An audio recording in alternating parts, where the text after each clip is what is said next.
Greetings and salutations. This is Jason, the Wounded Healer. Happy to share again with you today. Today I'm going to share with you a modification for a high lunge. Now this is for someone who may not have the strength to hold themselves up with just the muscular energy in their hips alone. So we're going to use a prop. We're going to use a chair to add an assist.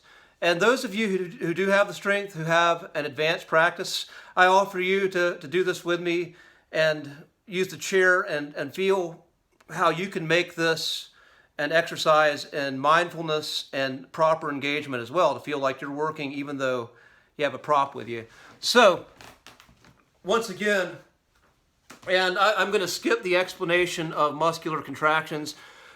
If you want to learn more about that, you can watch the previous lunge video, but we are working with isometric contractions. That is a contraction where we're making those muscles work and turn on, but we are not moving. So, using the chair, I want to get my feet right under my hips, and I'm going to move the chair forward based on how far I'm going to step. So I'm not going to step super far. I'm just going to move it a little bit in front of me, and I'm just going to take a little step. So this is a shortened lunge. So someone, if they feel really uncomfortable going deep into a lunge, you can just take a little step and still do this exercise. Now, this front hip, I'm thinking about pulling the heel back, engaging the muscles on the back of the leg.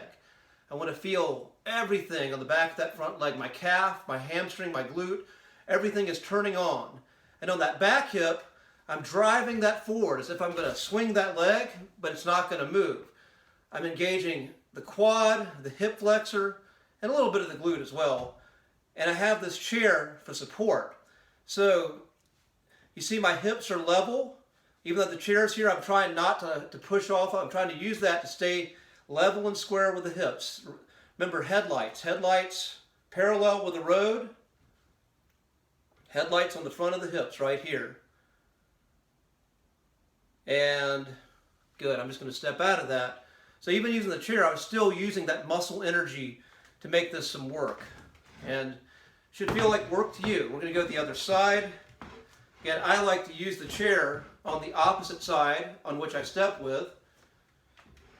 So, toes parallel, feet right under the hips, one hand on the hip, one hand on the chair. I'm going to step forward, level up the hips. And now I realize I didn't coach you in the upper body, so I'm going to do that on this side.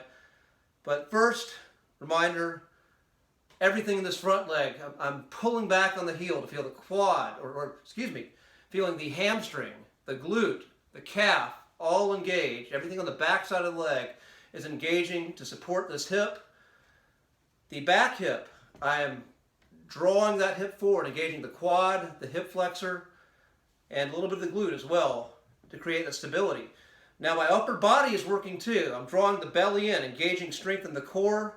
My upper back is working to hold this good posture, and I'm going to tuck my chin, and pull my head back. And I am sweating a little bit. It's a hot day.